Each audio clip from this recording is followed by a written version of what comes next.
Welcome to Guy Aitchison's Reinventing the Tattoo Community. Not sure where you're beaming in from. We're going out on Facebook's, YouTube. You might be listening to the podcast replay. But if you want to watch these shows live, head on over to community.reinventingthetattoo.com or either of the app stores, either the Apple App Store or the Google Play Store, and then do a search for Reinventing the Tattoo and give it a download. And all of these places, the YouTube channel, the podcast, or the app stores, please give us the good reviews. Feel free to send us constructive criticism and critiques, management at reinventingthetattoo.com. But right now, as everything is going and growing, it's great to get those reviews, and we thank everybody for tuning in, for downloading the app, and for giving us the reviews. It's pretty awesome to watch this happen. And we have amazing contributors also. It's crazy that we get to do all of this amazing programming for you. This is the Monday morning, 9 o'clock Reinventing the drawing group with Jake Meeks from the Fireside Tattoo Network. Check out his YouTube channel and his podcast. It's awesome. We will be beaming in with artists from all around the world, hopefully. Now, we can't send out the Zoom link to the public places. You have to download the community and then click on the events link. It's the first one there because these live events are one of the cornerstones of the Reinventing the Tattoo community. And so if you click on those events, you will find the Zoom link, and all artists are welcome to join in. If you're a tattooer and you're working on your homework, it's great if you have your camera set up appropriately, but we'll walk you through that if you need to. So thanks again for tuning in. If this is working for you, please let us know where you're beaming in from in the chat rooms and whatnot. And also, if you're interested in a possible goodie bag, they're pretty awesome. They are getting shipped out today and tomorrow, which is great. If you go to reinventingthetattoo.com/equinox, you will fill out your information and then get a watch link for this pretty awesome Equinox visual audio sensation. I don't know, it's pretty awesome. For the Equinox, we had Android Jones, did some VR crazy visuals for about an hour and a half, and Aja Lu did a live soundtrack to it, which was awesome. It's quite the trip. If you play it for your clients, they are going to dig it, and you'll be able to tattoo them with them being mesmerized. It's awesome. Anyways, what you want is to scroll down to the watch page after you get the link, and there will be a spot to enter in your address so that we could send you a goodie bag. It's got some Cheyenne cartridges and some other Cheyenne swag. It's got some sample raw pigments from rawpigments.co, one of our sponsors, and maybe some other things. So that's how to get some goodie bags if you are interested and you're a tattooer. So speaking of our sponsors, let's see, we've got inkjetstencils.co, and I could share my screen here. They have an amazing printer setup where you could... oh, no, maybe I don't have it. That's okay. They have a setup where you can print out your stencils straight from your iPad or your computer. It saves you money, saves you time, and it saves you wrist strain and whatnot. Inkjetstencils.com. Inside of the community, there is a whole folder for them. If you just scroll down to the bottom of the main menu or go to the sponsor section, check it out. They have videos, there's webinars, and you can actually get 5 free samples if you're interested, but you don't want to buy the printer yet. You can send them your graphics, and then they will send you some stencils so if you have any questions about thickness or how it works or whatever, then you can try them out ahead of time. Let's see, Dermalize, known throughout the world, and in the United States, it's D-Lize Pro is a sponsor. I'm pretty excited. They have a healing wrap designed specifically to heal wounds. So if you're still using cling wrap, the plastic cling wrap, that's designed specifically to not breathe. You know, it might do some work. I know for me, I get heat rashes. A lot of people get heat rashes. Point is, D-Lize Pro in the United States and Dermalize out in the rest of the world is designed to heal. So you should give it a shot. Go to dermalize.com or do a search for Dermalize or D-Lize Pro. Check out their videos. There's a lot of artists that like to use their stuff. It's great. And so check them out. They are our new sponsor. We're very thankful to have them on. And rawpigments.co we talked about. You can get some of their pigments in a sample bag. They are acrylic free and vegan. Hey, Ricardo, nice seeing you. So that's an example of somebody beaming in, so it's not too late to hop on into the call. Who else are we sponsored by? Sorry, this is on I'm jumping ahead of it. Raw Pigment, Tattoo Education, and GuyAitchison.com, of course. Inkjet Stencils, Dermalize, Raw Pigments, and then Tattoo Now for your technology needs. I'm part of Tattoo Now. I am Tattoo Now, I suppose, right now. And we use technology to help people do cool stuff. We have upcoming professional development and on-demand professional development. Every Monday at 9 p.m. is a subscriber Reinventing the Tattoo Canon subscriber only exercise led by Guy Aitchison and friends. It's pretty amazing. If you want, are interested in having critiques, by Guy Aitchison and or the Reinventing crew, then if you join the Canon, then every week you get together on a Zoom call. You go through an exercise from the Canon, and you go through a series of exercises, and then send in your homework. And it's pretty amazing. And all this free programming is awesome. Thank you, sponsors. But the Reinventing the Tattoo subscribers are really the beating heart of the community. They are the reason why we created the free community. And they are, again, it's pretty amazing to watch everybody come together once a week to go through these exercises with Guy. It's amazing. Other professional development. Andre Malcolm is doing a koi sleeve tattoo design seminar on the 10th of May 10th. It'll be available, of course, as a replay, but you definitely want to jump in on the live one, because then you get to ask questions and you might even be able to send him your designs as you go along with him for critique. I believe that's at 1 o'clock on, I believe it's Tuesday the 10th. I should probably know for sure. But check it out. If you go to courses.reinventingthetattoo.com, you'll see all of the courses that are both live and the replays. We've got BJ Betts is up. We've got Bob Tyrell's got an 11-hour webinar, which is pretty sick. Okay, last thing I want to chat about is we actually have some real-world events that we're planning. I got my second shot a couple days ago. It took me out for a day or two. But yeah, we're ready to go. So what do we have going on? October 3rd to the 6th is the Paradise BYOB. Bring your own brushes, brains, beets, bud, booze, berries if you're vegan. I don't know. We're all going in there to share. The pandemic seems to be lightening up, but right now we can only fit 100 people in per room. So we're going to be selling maybe a very limited amount of tickets, but we'll be doing a ton of webcasting. That's October 3rd to the 6th. It's a Sunday to a Wednesday. Happens to be Tattooers Days Off. So that's what everyone was asking for. November 12th to the 14th is the Rock River Tattoo Art Expo that's happening in Rockford, Illinois, Cliff Breakers. It's an amazing venue. Rob, our partner out there, is bringing in a lot of the history stuff. He just did a tent talk yesterday with Penny, who was Crazy Philadelphia Eddie's partner for years. And I'm excited to check it out. Like I said, I was laid out, so I didn't even get to check out the interview, but I will be, because we have all of our replays available in the library. It's crazy. There's so many tattoo rabbit holes to go down, and we really do try to keep the quality of the content up and interesting. Even though we're not necessarily crazy producers, we still have a lot of great stuff here. So that's July 8th to the 10th. Go to Tattoo Art Expo, and if you go straight there, then you might wonder why the old dates are up. But Jack Rudy gave us over the new drawings. So we will have the new dates up there soon. And it is in 2022. That is not this July. 2022 is the Rock River Art Expo. Then let's see. Next July, we also have Tony Urbanik is doing a show in Pennsylvania, the Rubber City Tattoo Invitational. Check it out. Do a search for it. We'll be there. There's so many events. It's amazing. Actually, this November, sorry, I skipped ahead. This November, we're going to Brussels, November 12th to the 14th, Brussels Tattoo Convention. And according to somebody in the EU, they said they were going to let people in over the summer. So by November, it should be all fair game to get over there. I believe if you're vaccinated, but who knows what's going to happen. And again, who knows what's going to happen. But if we can get there, we will be there. There'll be a fair amount of Reinventing people over, and we're going to have a real good time. Nick Baxter and Ivana and I will be doing seminars. We'll be doing probably some of these live interactive drawing sessions or painting sessions or drink and draw.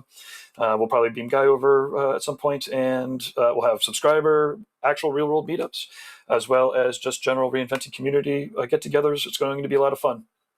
Okay, it sounds like Jake's on. A couple other people are on, so I am going to hop in the background here. And yeah, please let us know in the chat room if you have any questions, if you have any particular inspirations, where you're beaming in from. And yeah, I'll turn this over to Jake here. Hey, Jake, how goes it? What's up, Gabe? How are you? I'm pretty fantastic. I was Good. laid out for shot two. Oh, did it get Fucking, you? it got me a little bit. I might. Yeah, Yeah. I was just not going anywhere. I appreciate the fact that somewhere in there that shit's like rewiring some of my DNA. Yeah. It's pretty crazy. I love like CRISPR and all that stuff. I really dig. And Yeah. but on the other Yeah. Yeah. hand, I was like, oof, you Until know, until we start building custom babies, then it's gonna get crazy. that shit's coming. I mean, not only will it be custom babies, there'll be the AI's algorithms will be able to do the designing for us. Like we're not doing no designing; the fucking AI is doing the designing. Right. The Right. Yeah. Yep. Might be a little but while, but right now it's pretty cool. what? Uh, I'm not even sure that's not going to be cool, right? I just listened to. I mean, I'll send you over the link. There, and in the Reinventing community, there's a real good one where there's a fellow who's like, look, um, I, everybody's morals about these things change. Every 30 to 50 years. If God wanted us to fly, we'd have wings. And right. right now we're like, well, should we, fuck around with the genetics so that they don't, so our babies are less likely to get a disease or not? 100 years from now, it'll be like, how barbaric of a decision would it be not to do such a thing? Yeah. In any Yeah. event, Yeah. oh, and just lastly, just so I don't sound completely crazy on that, we are always selecting for better genetics. It's just a matter of how and how fast, and that shit's happening fast. It is crazy. The video is really awesome. I definitely recommend anybody go to the Reinventing main thread, scroll down a bit. There's a video. It's like AI, CRISPR, and how fast everything's going. It's nuts. Okay. Who all's on that? What was how did that end up on reinventing? I couldn't Skynet. figure. Yeah, I couldn't figure. Well, I put it there, Skynet. but I couldn't figure out where to put it. Like we don't have Oh, an okay. off-topic thing yet, and then I realized Yeah. afterwards we could put it in the business. I'll make a business course group. So anybody that's taking the business course, I can just throw all those videos there. But until then, I just put it up in the regular community because, Reinventing a guy, he's always forward thinking. If you talk to Yeah. him about all this shit, he's got awesome thoughts about it. And and when I've been like, oh my god, the AI is going to fucking take over and destroy us all, how could it not? He's like, the only thing that's going to stop a bad guy with AI is a good guy with AI. Yeah. I'm like, Yeah. oh yeah, you could have good people. Anyways, Yeah. that's Yeah. that's how Yeah. it ended up there. Yeah. Gotcha. That's Well, how I'm doing cool. this morning. Good, good. Well, sorry you were I thought down the I with thought the the only thing that could stop bad AI is John Connors. yeah, maybe so. um yeah, I'm glad or I'm glad you're feeling better. I got lucky. I didn't have any issue after that second shot other than I went straight to let me think. Yeah, I went to the gym. The next couple of days at the gym were kind of rough. I just couldn't really catch my wind. And we had, I do a CrossFit gym. So we have like a lot of it's sprint based, like anaerobic kind of work. And I got my ass completely kicked for a couple of days. Just couldn't even begin to find my wind. But, and then I had the weirdest thing happen, but I've decided that it couldn't have been related to the shot. My joints didn't ache. Well, maybe they did a little bit, but I kept feeling like they were loose. Like I woke up sleeping on my arm with my arm up like this at one point, and I woke up feeling like it was about to, like my shoulder was about to slip out of socket, and I was in a panic because I couldn't figure out what way to position myself to like make it work. You know what I mean? And so that scared the crap out of me. But it couldn't have possibly, I can't imagine how that would have had anything to do with it. But it happened more than once, and I don't have any shoulder issue, on that. I don't know. I don't know. What's everybody drawing? Homework. Homework. Okay, what's this week's homework? I've got to get on the body and just start setting myself a reminder so I know what homework is each week. Is Yeah, it still so, lighting stuff? Yeah, we're still working on our lighting stuff. This is kind of like one of our final projects, and I'm slacking way behind.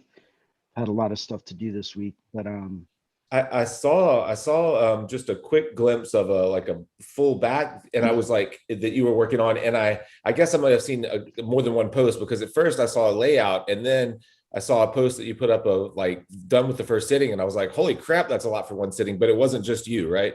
correct. Okay. I was fortunate enough to have Ricardo come out. Oh, sweet. Oh, that's right. And You guys were talking about doing that. Yeah, Yep, yeah, we worked yeah. on a large scale collaborative back piece. We had a guy drive down from New York City, and we laid it out. We had gone back and forth with him for well over a month. just getting some ideas, throwing ideas at him, saying like, hey, listen, here's some ideas that we came up with, because it's a big dual cover up. Mm-hmm. So he's got a big tattoo in the middle of his back and then a big one towards his lower back, and he wanted it all covered. So we said, okay, here's a few ideas that we came up with that could work and be an effective cover up. Yeah. What direction do you want to head in? Right. Yeah. Because he said he was open for pretty much anything. Yeah. So, we sat down and we started thinking between all of us, and we came up with a solid idea, refined that. He flew out here, picked him up at the airport. We finished everything up, woke up in the morning, ran the stencil, got set up, started rocking. Sweet. Yeah. There you go. I was about to say, can you share it and see what it, so he sat pretty well for it? Yeah. He sat like an absolute beast. It was amazing. Wow. Yeah, it was pretty awesome, man. He was a rock. Yeah, that's great. Especially towards that second half when we started shading and coloring too. There was one point in time, he even said it himself. He's like, yeah, I almost fell asleep. Yeah. So yeah. Oh, that's great. Mm-hmm. Yeah, man, that's gonna be nice. Is it I assume it's gonna be color, huh? Since you're covering a lot of color. Yeah. Oh yeah. Yeah. Full color, full saturation. It's gonna be a good time. Yeah. That's an ambitious cover up. I'm working on a similar sized kind of, a smaller person. My assistant Allie, I'm working on a cover up for her that's got big, dense, like just like that, just huge, dense tattoos underneath what I'm working on, and it's just been this like nonstop process of layering and trying to win this battle, trying to be patient, but that approach that you've taken, I took a more kind of painterly, atmospheric approach to her piece, and which is what caused a lot of trouble. But hopefully that kind of bold traditional approach that you guys took will knock that out a little bit faster. Was it scarred or raised or anything? Fortunately, no. Yeah. Fortunately, no. Yeah, that's good. That was the problem. That would have been a totally different methodology and mindset that we would have had to get in. Yeah. Yeah, you probably couldn't have gotten away with that big kind of simple cloak or whatever, right? No. Yeah. Nope, not at all. Yeah. That's what I ran into with Allie's. She has I call it a lower back tattoo, but it basically goes from her center back to her butt crack of what do you call it? Like Celtic knotwork, but it was all heavy lines and really scarred up. So it was just like this huge maze of texture that I had to deal with, and I'm using a lot of vegetation and stuff to cover it. But still, every time, like I'm trying to leave some light that kind of pulls through it, and every time I leave any little area of light, it feels like there's some little chunk of texture that gets in my way. It's like, and so then I find myself always having to step away from it and just make sure the whole piece isn't turning into chaos. Like I'm like, oh, there's got to be some place where someone's eye can rest, and this thing is turning into this like chaotic scene of it's like a bunch of like nebula and solar system and some kind of tarot stuff that's more graphic laid over the front of it, and so it's kind of a hodgepodge of different of style, maybe I guess I should say, like evergreens in the immediate foreground that are very simple and stylized, two-dimensional.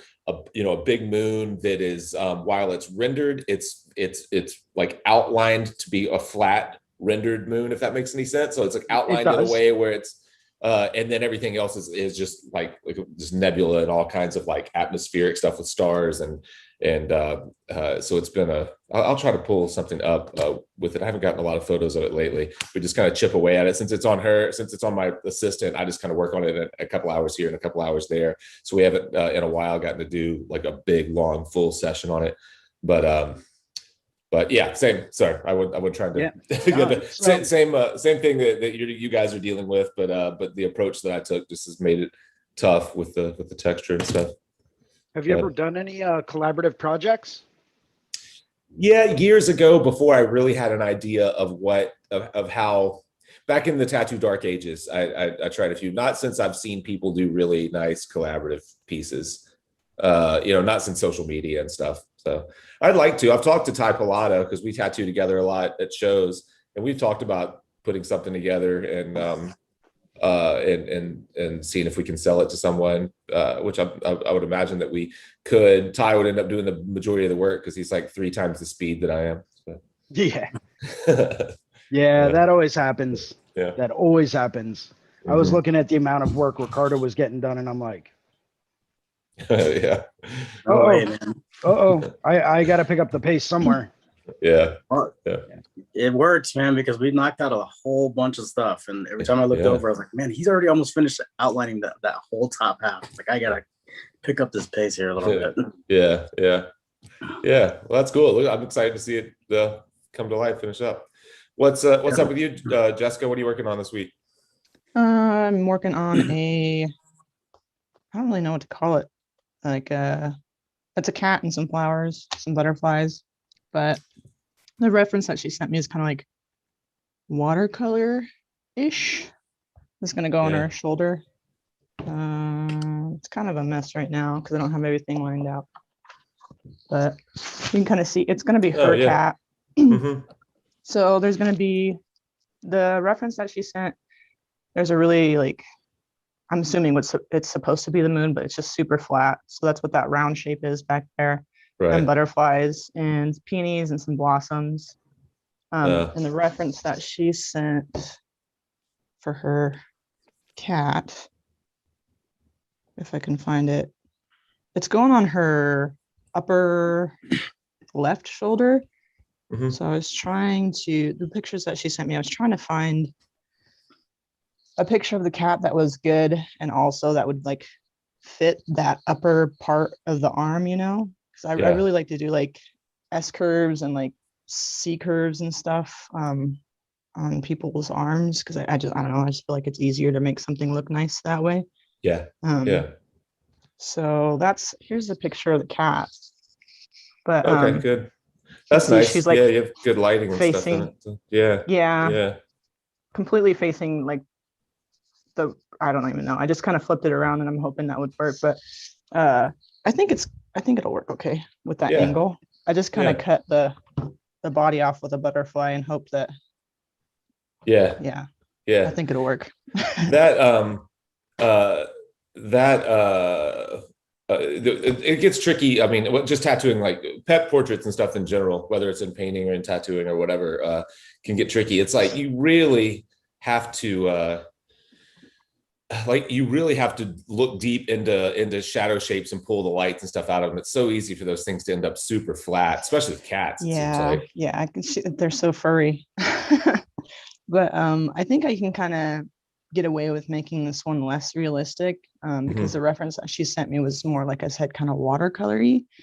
So I think this one will be all right. But I have done that in the past. I had a client send this picture to me of me, this tiny little kitten. It was a tiny little kitten, and she wanted just the face of it, and she wanted it. I don't know what a good size reference is, but she only wanted it about that big on her shoulder. And I started to put that in there, and she was super, super happy with it, and it looked okay. But I was trying to go to make it look more realistic, and like you said, the whole thing just got super flat, and it was all black cat too on top of that. So I was trying to mix up the opaque grays and stuff to kind of show the lighter tones in the black, and it was a good tattoo. It's just I personally felt like it fell flat in certain areas. It's easy to do. It's almost like you have to, especially if you're working from a photo, it's a perfect example of the difference in drawing from life and drawing from a photo, because photographs they simplify all the shadow shapes and just make them flat. So you have to invent where there might be some detail in the shadows to get, or in the dark, not even shadows, in dark areas. If it's a black cat or brown cat or whatever. You have to almost invent them. Whereas if you could actually get the cat to hold still, a lot of that stuff you could see. I guess one way to deal with that is to go in and really lighten or I don't know, not desaturate, but go in and lighten the photos and see what actually stays dark. Here, I just found I don't have sorry, while you were talking about that, I was trying to see if I had anything of Allie. I've got just my original mock-up, but you can at least see the other tattoo. Let me pull up my OBS, and then let's see. With the pet portraits and stuff too, it's always it's never a professional photographer that took the picture. it's always like something from their cell phone, and it's usually not the best picture in the world. So, Right. oh wow, Yeah. Can Holy you guys see moly. that? Yeah. Yeah, that's So cool. it's like this doesn't really show how how textured that thing is. It's like braille, and this big black star was kind of the same way. It was pretty heavy in some areas. The purple star was cake. There was nothing with it. But man, I wanted to use a lot of negative kind of trees. Like I said, this was just my mock-up. It didn't really end up too much like this, but I wanted to use some negative trees. The moon and the trees were from a tarot card, I think, and then the rest of it I just kind of came up with. So obviously, like, these negative trees didn't work that well. I was trying to tuck them just perfectly up into the little negative spaces of the Celtic stuff, but some of it ended up fine. A lot of it up here on the high part of the Celtic stuff, I needed that light to kind of the light blues to swing through here. And I'm really fighting with those, man. It's been a battle, but we're getting there. I like the concept. So, like, that's a really cool idea. Yeah. Thanks. It's great, man. Yeah, it's been I'll post some stuff of it. I do have video. I've actually been recording it, hoping that I could use it as a technique video or something like that. But I haven't put anything together, and I honestly don't even know if it's going to work well enough to use it. I might put all this work out, and then people be like, "Wow, that cover up really sucked." So I don't know. I guess maybe I'll share it with some people that I trust first, and then be like, "What do you think? Should I put this out?" Yeah. Go for it. Yeah. And here, I guess while I was showing that stuff, I can let's see. I can go back and show. This is what I'm working on for this week. Just kind of blocking it out of tortoise, hare, and bear, strength, speed, and persistence. With persistence kind of winning the race, but I haven't come up with much of a background yet, and I don't really like how they're stacked. Just kind of blocking it all in. I can't stand to stack stuff like right on top of each other, but I do. It's a rib cage, and he's tattooed on the front and his back, so I do have limited space, but I definitely need to pull like one of these guys back and one of them forward, and obviously like find a way for the rabbit to be trying to like leap over the turtle, and I don't know. I still have a lot of work to do on that, but that's where I stand right now. Like a leapfrog thing. A leapfrog? Yeah, I'm just saying. I'm just joking. That's what it kind of looks like. Yeah, right. It'll be like leaping over the turtle. Yeah. Right. Yeah. That's kind of. That's cool, man. I like it. It'd be cool if you like made them interact a little bit more, maybe. Yeah, definitely. They have to. I completely agree. I'd like for the bear to maybe be swiping at the back leg, the hind leg of the hare, and then maybe like I said, the hare kind of like trying to leapfrog, and and I think maybe once I render it out and shade where I can drop some cast shadows from the hair down onto the tortoise shell, and and then create some atmosphere, like a lot of dust between the top of the hair and the bear, so maybe just his claw can be coming forward from the dust. I don't know, just kind of just a quick mock-up, but no, it's cool, man. Yeah, thanks. What else is anyone working on this week? Starting anything cool, or is it? I'm working on this homework. I'm trying to finish up this homework. I'll show you guys real quick. I think I'm done. Let me see if I can get it up in the camera. We gotta switch over. I'm seeing myself. Hold on, let me change the view to gallery. Oh yeah. I think it's done. Yeah, absolutely. It looks great. So it was a conch shell with lighting effects. Is that what it was? Was that the assignment? Yeah, light tower. Oh, light tower. Yeah. Okay. And some lighting effects. So we've been going over depth and lighting, and over the past couple of weeks. So we're trying to like establish or trying to implement all of these techniques into one final picture, like Jason was saying. Yeah, that's cool. I love how the skull kind of reflected in the shell. It's a nice effect. Yeah, thanks. Sweet. I do have to say, man, it's one of the incredible like advantages of being part of like the RAT community. Yeah. And like actually having, the subscription and going through on Monday nights, just how you can go through and how these things that you might not ever really think of, you're kind of forced to practice.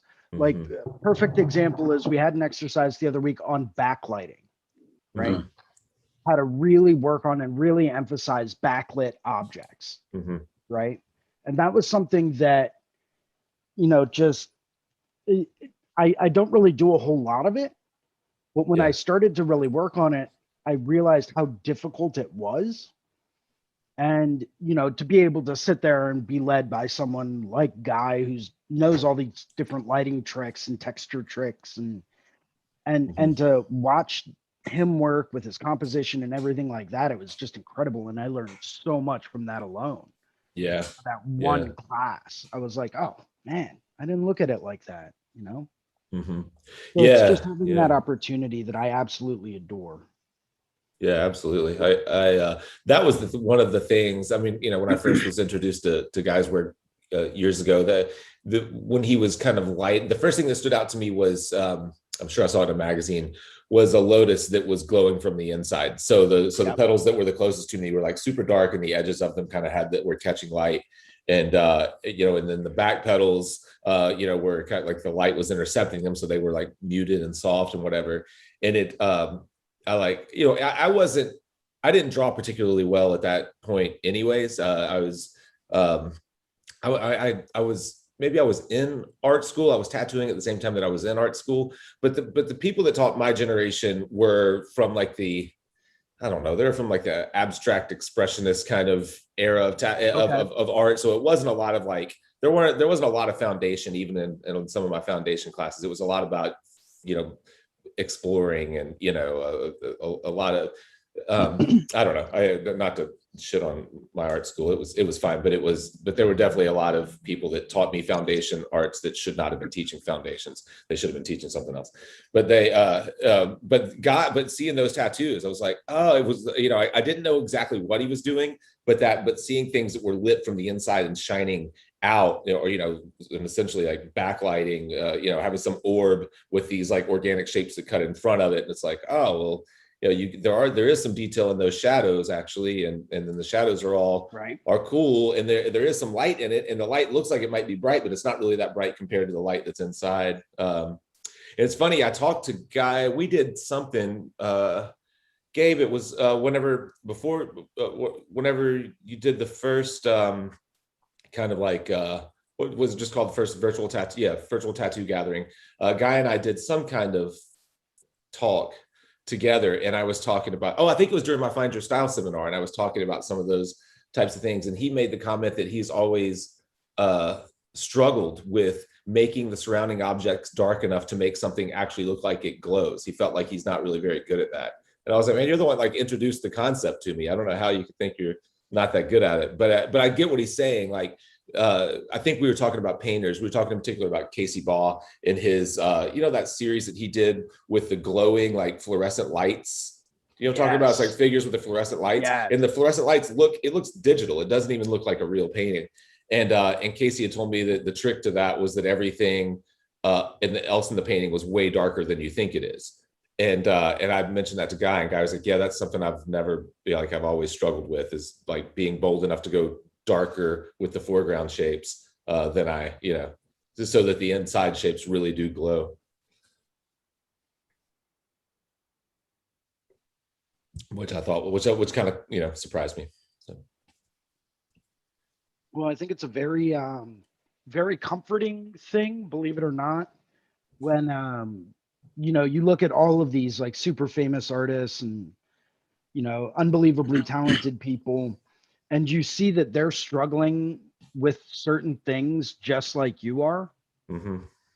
It really does bring in, well, in my opinion, at least, it brings a very big sense of like, okay, it's not just me. Yeah.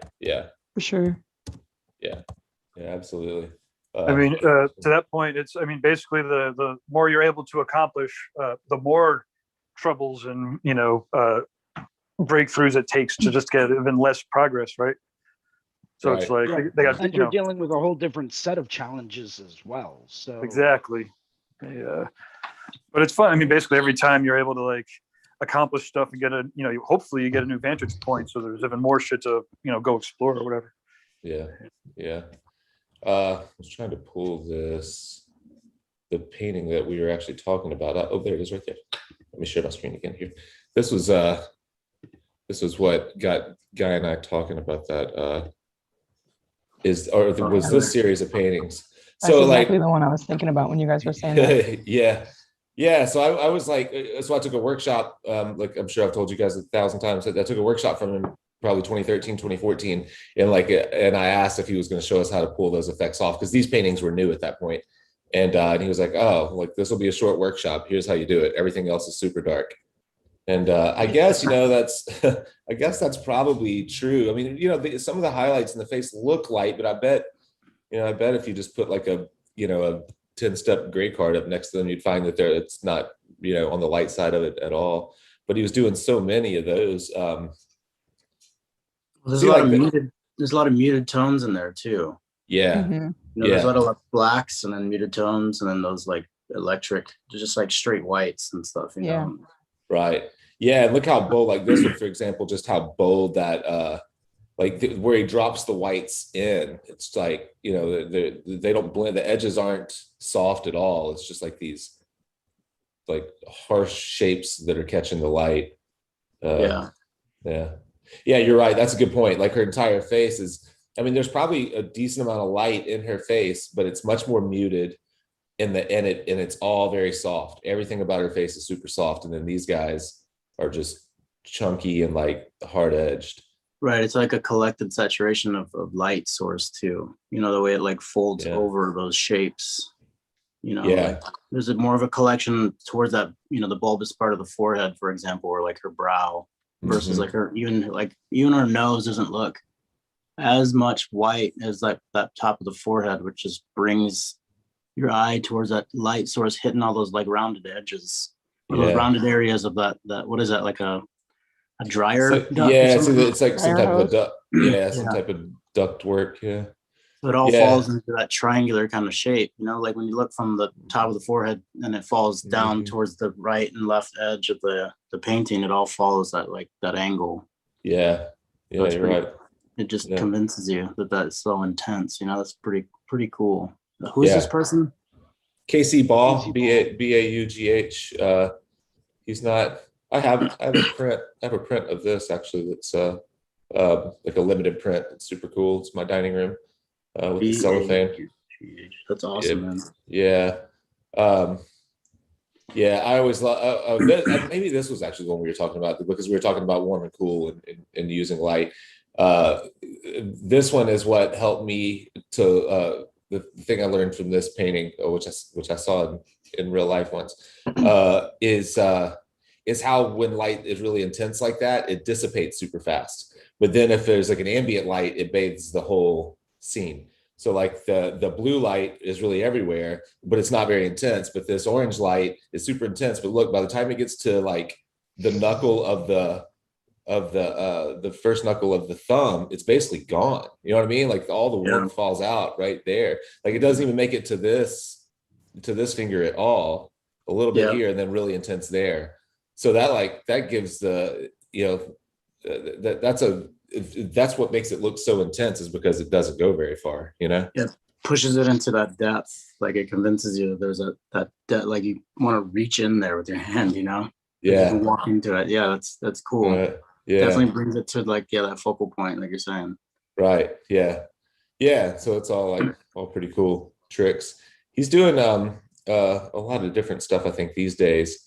He always has kind of taken he's taken a lot of heat, I think, from a lot of other artists. Like I know when we podcasted with David Casson, he didn't want to hear anything about KC Ball. He was not a fan.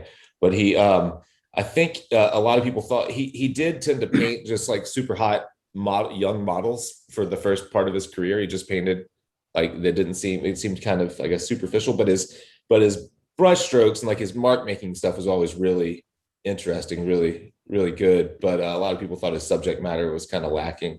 And I guess he's kind of going back to that. Although that's really nice.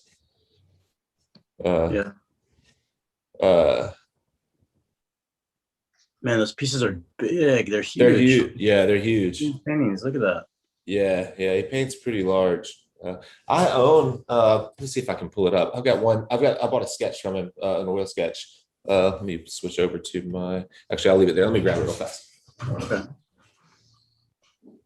Man, I wonder how long it takes him to get those done. Maybe I can.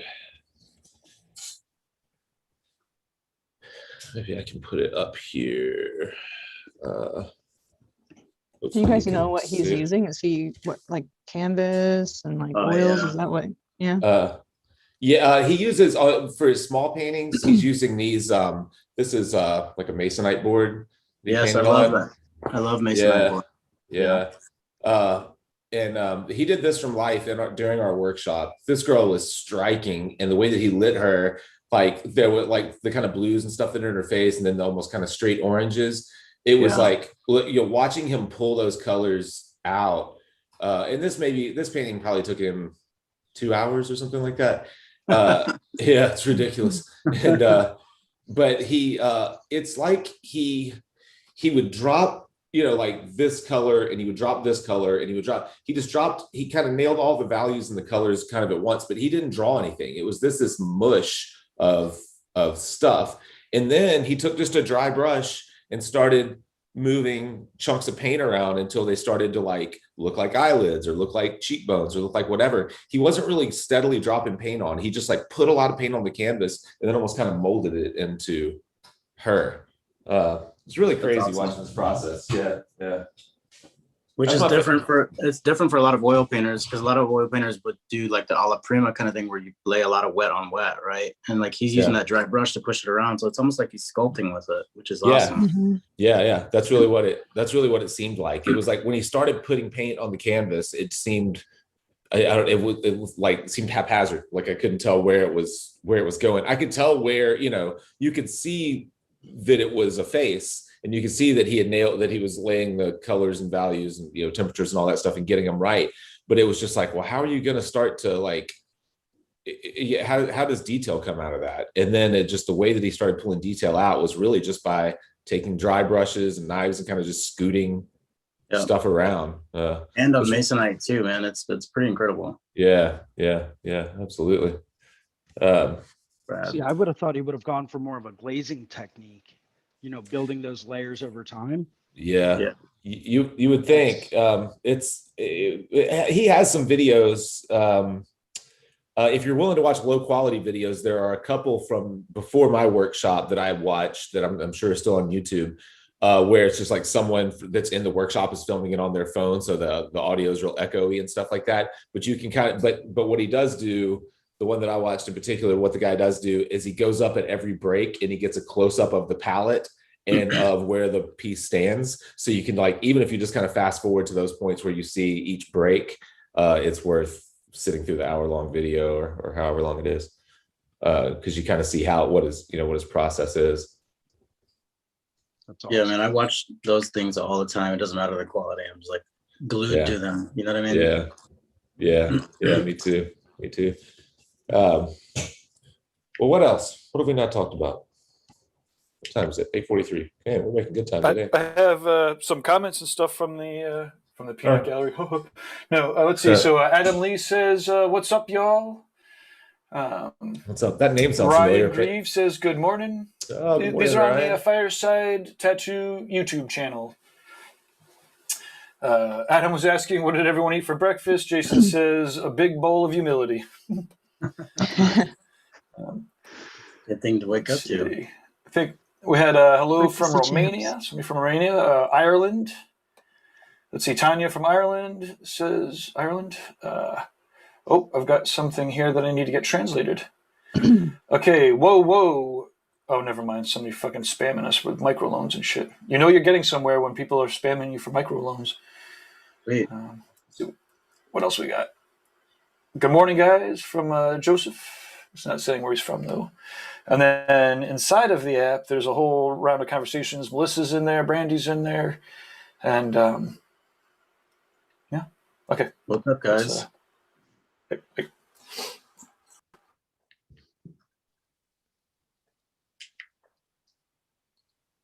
Yeah, I'm actually looking up this. Did we lose Jake? We lost Jake.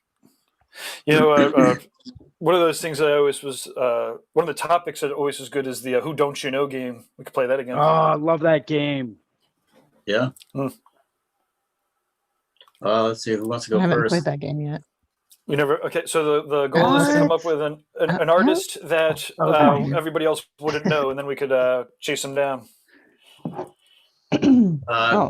Let's go with the painter first. Is that cool? Yeah. Go with Joseph. It's your game. It's your game now. All right. Sweet. I'm just jumping right in there, aren't I? Sorry about that. Go with Joseph Todorovich. Excellent choice. Yeah, man. Stuff is awesome. How do you spell his name? I don't know who he is. Todovo. Okay, got it. Oh yeah. Bam. Yeah, I took a workshop with this guy, man. He's incredible. How do you spell his last name? Todovo. Oh, I gotcha. Oh, sorry. Cool, thanks. Todoro. Oh wait, let's get to paintings. Yeah, jeez. There you go. Yeah, look at that, man. The lighting in them is just unreal.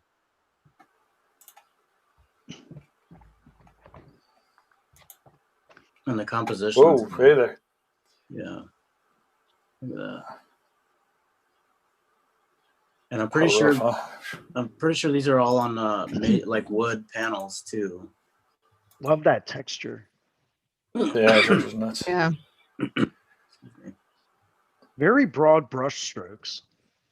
Yeah, like when you get up on it, there's some real like chunky stuff going on, which is incredible because it looks so soft, you know.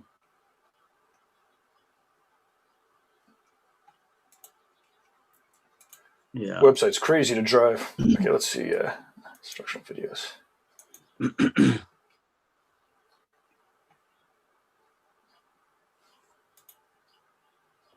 Does that work?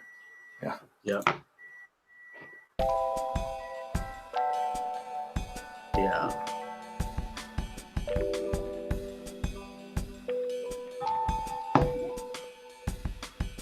There it is.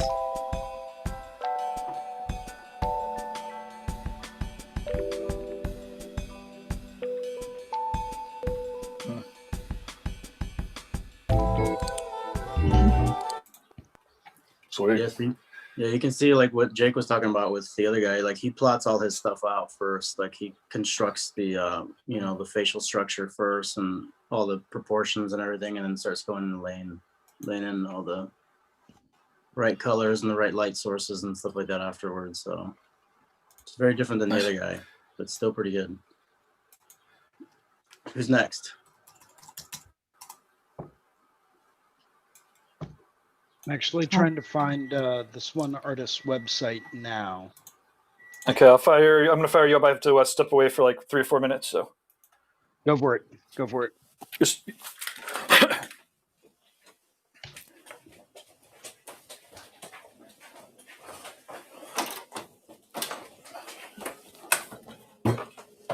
let's see.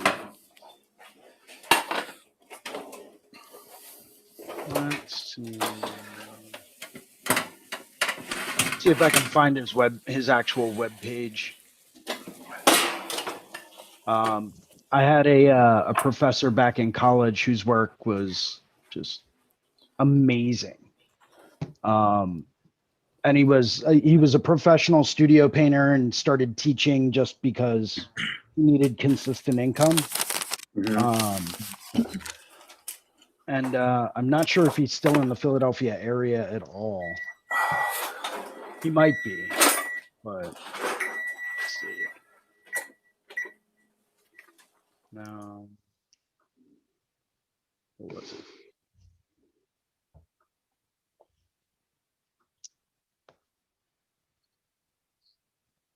I'll pull up someone else who I really admire. That's it.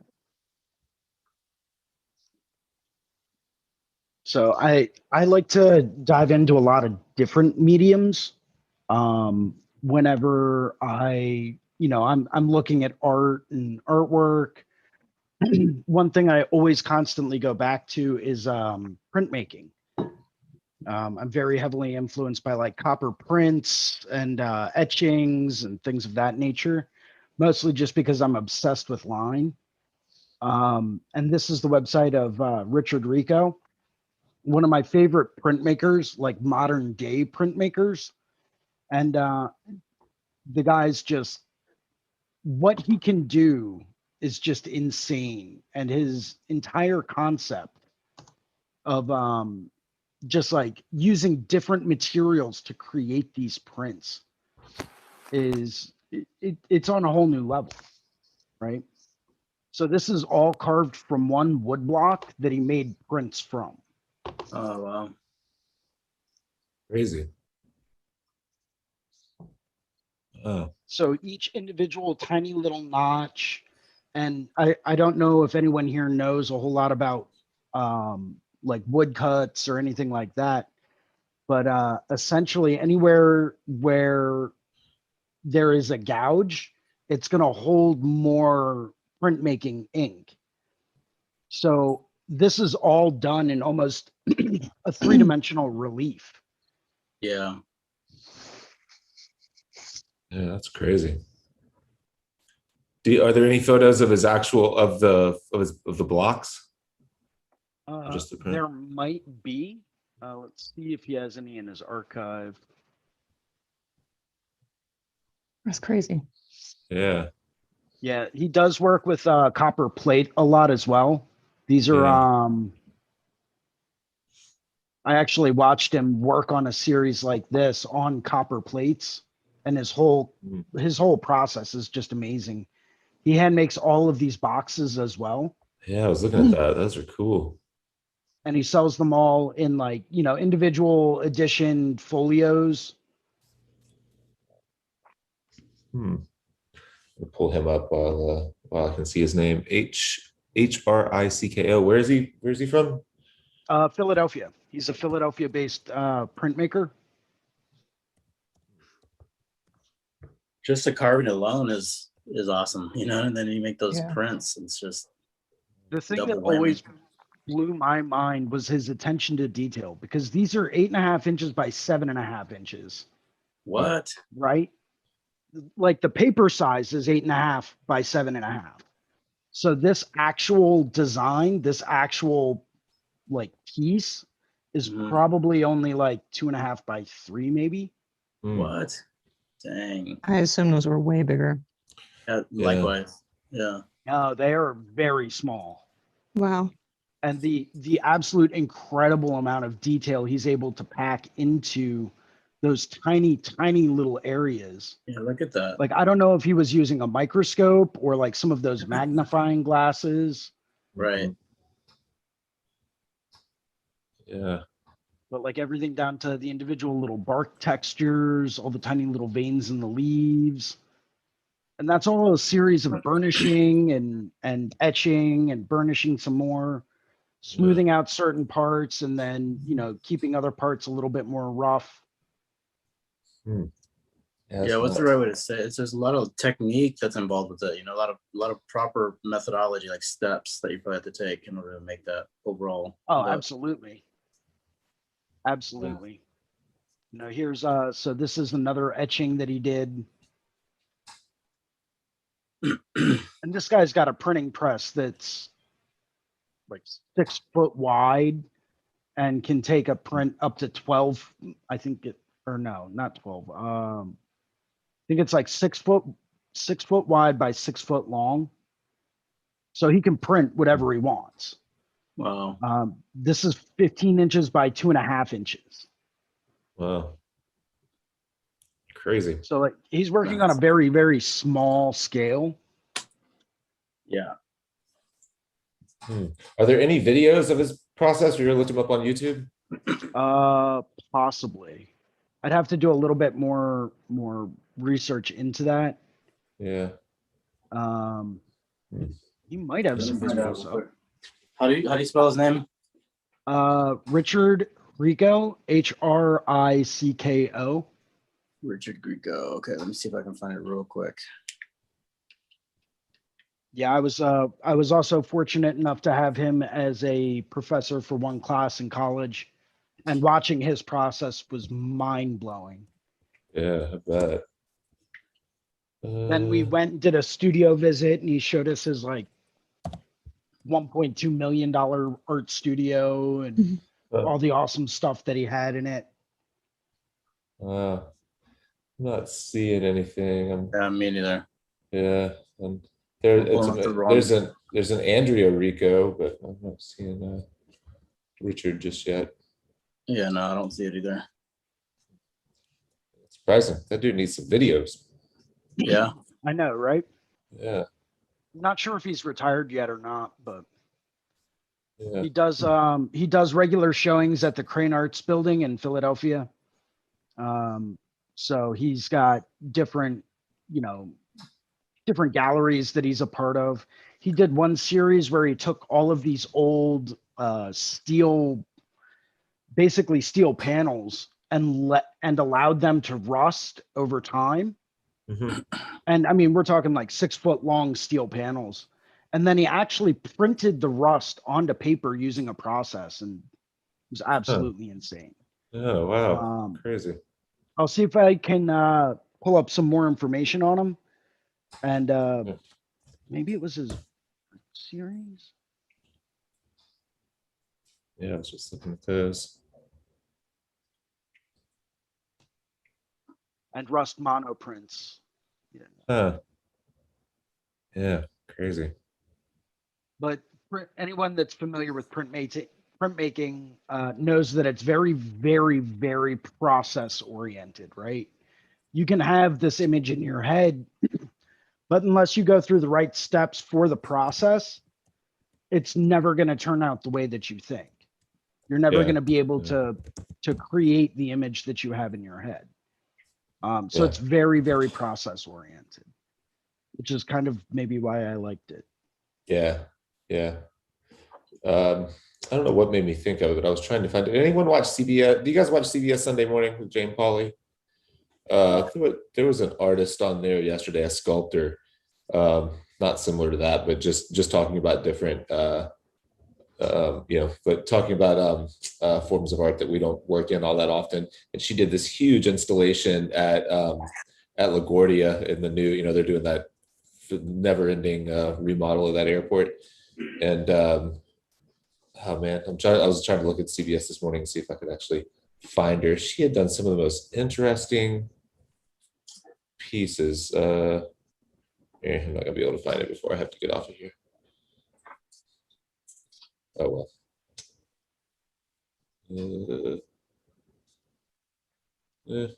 No luck. That looking at that dude's metal prints reminded me. Gabe, you had mentioned Baxter coming out to teach. Some of his latest studio paintings that he's been putting out that have like this, what to say about them. They're almost like double exposed and stuff. He's gotten that effect down to a point that like I can't even figure out what he's doing anymore. It's so cool. Like the way that his paintings have started to evolve. He was always so hyper realistic, and I always appreciated it, but sometimes I felt like it got a little bit stiff. That could easily get kind of like over rendered or stiff sometimes. But whatever this new stuff is that he's been putting out on his in his Instagram stories, with just kind of like the crazy kind of double exposed, or almost like a solar flare or something that's caught in the middle of a landscape or whatever. Man, it's so good. Like the talking about process, Jason, like that, whatever this process is he's using is really paying off, or has really developed. Yeah, you see I think getting into like double exposures and things of that nature, it's really starting to take off and be recognized a bit more. Yeah. I have a very good friend of mine who's a professional photographer, and she's got stuff traveling in galleries all over. And she's known for her double exposure Polaroids. Mm-hmm. And I'm trying to find her website now. mean, I can pull her up on Facebook. Yeah. Well, let's do, yeah, I'll just pull this one up. Let me do this. So this is some of the photography that my friend Mara is currently doing. Oh yeah. Yeah. And this is all Polaroid. So it's all double exposure Polaroids. That's the City Hall of Philadelphia and one of her friends who she got to model for her. And the thing that I really liked about these double exposure Polaroids is that each one comes out different, right? So depending on how much you develop it, how much time you spend with, you know, all the different chemicals going through and releasing them at certain amounts of time, it can have a different effect. So even if she replicates an image, it can turn out completely different than the previous one, just based on how long it gets developed for. So each series of photos that she does, she'll do 2 or 3 editions of the same composition with the same elements, but develop them in a different way or with a different timing structure so that each one is different than the one that came before it. So once again, very process oriented, but very conceptual in what she does. And I actually have a few of her first edition double exposures that are currently hanging up in my house. Oh yeah, But that's awesome. you know, Yeah, just the whole that's super concept cool. of that superimposing certain images over other images is like, it's just a concept I absolutely love. Yeah. That's my 2 cents on it though. Yeah. It's awesome. All right, it's after 9. I gotta jump off here. Gotta go hit the gym, do a few other things. I hope you guys all have a productive tattoo week though. I've got a light tattoo week. I've got 2 pieces I'm already working on and my Wednesday canceled. So I'm in great shape. 2 tattoos. Yeah, perfect. So all right, good to see all you guys. And I'll talk to y'all next week. Take it easy, Sounds man. good, man. Take All right. care. Thanks.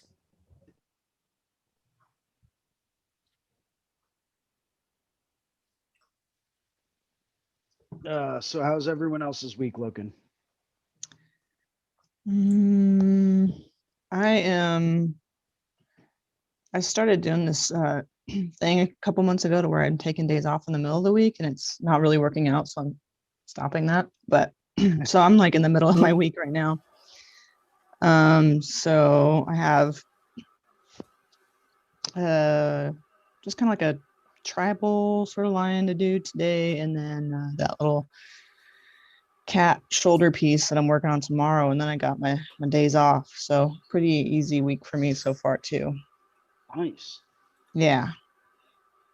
But yeah, that's the days off in the middle of the week thing is terrible. I thought because you know when you is it most people take Sunday, Monday off, you know, when you're tattooing.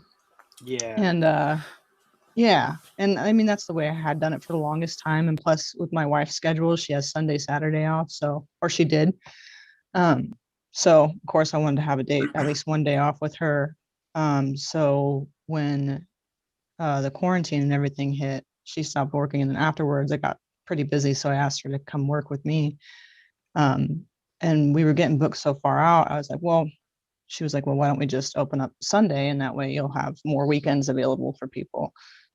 And I was like, that's a great idea. And now that I'm months into it, I'm like, this is not such a great idea. Yeah, especially during the busy season.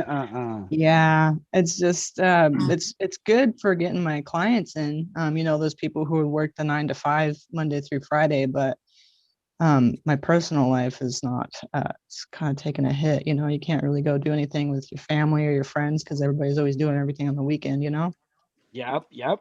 Yeah. Everyone's like, oh yeah, come on over. We're having a barbecue, and it's like, I'm still working. I'm working inside. Yeah.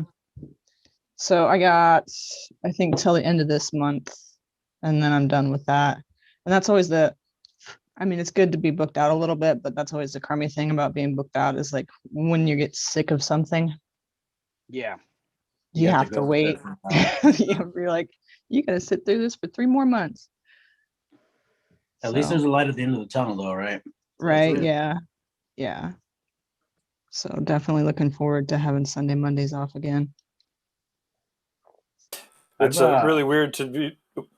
Go ahead, Gabe. I was going to say the Sunday, Monday, Tuesday, Wednesday are the most common days off. That's when we're doing that Paradise show, and it feels very weird to be saying, Sunday to Wednesday.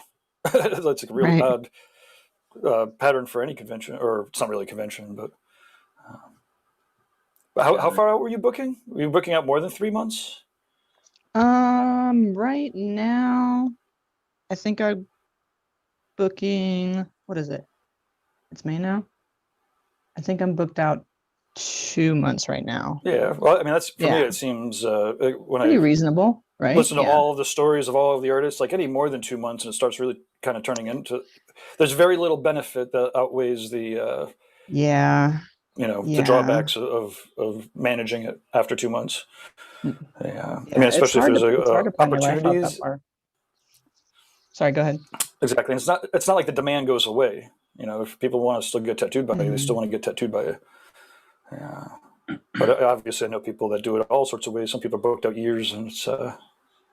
But again, mostly I encounter them because I'm like, hey, do you want to do something pretty cool in 7 months? And they're like, nah, I'm booked out a year, Right. I always wondered how artists did that. Like, I've seen, when you're a younger artist, it's always like, oh man, all those really big time artists are booked out for years and stuff. And I think can sometimes become a goal for a young artist. But once you start getting into it, you're like, man, I don't know, like, unless you are really, I know for myself, like I've scheduled weeks or even days where it's like I'll just schedule them off just in case, like if I get sick or if I get something that comes up last minute, I'll have a spot to put somebody.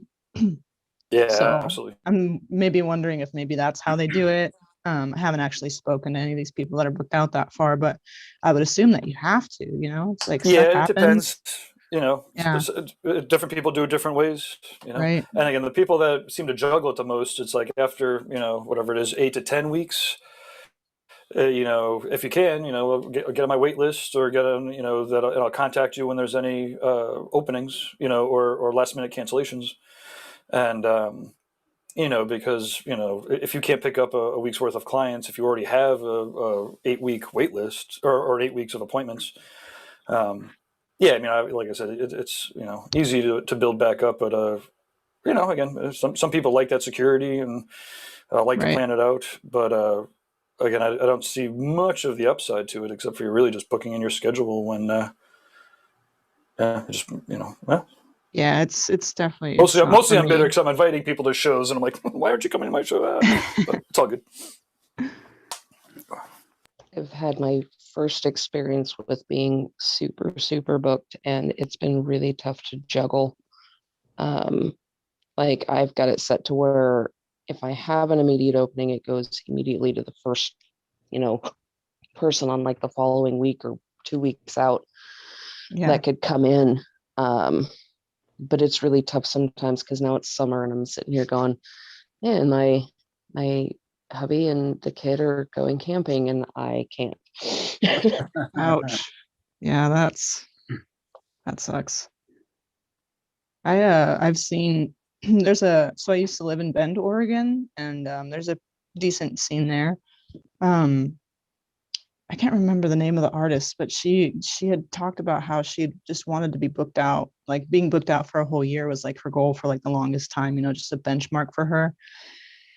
And then she'd gotten booked out, for a whole year. She's booked out until like 2022, and she's just been having tons of health problems now. So her scheduling is just like a mess. And she's been having to put a lot of posts out there telling people to like be patient with her and not to bully her into scheduling with them and all sorts of stuff. So like Gabe said, I can see how there's security in it, but at the same time, it's also a little nerve wracking, because, you never know if you are going to have any health issues or if somebody you love is going to have health issues, or like you said, like camping trips and birthdays and stuff like that. You just kind of miss out on some of those things, but it's give and take, I suppose. How far, Jason, how far do you normally book out? I personally will not book out any further than 3 months. Yeah. And it doesn't matter how full my schedule is. There are some people that reach out to me that are trying to, they're like, oh, well, I'm trying to get an appointment in July. And it's like, okay, reach out to me, a little bit closer to the date and Right, we'll you're gonna have get to you wait. in. But I refuse to book out any further than 3 months at a shot.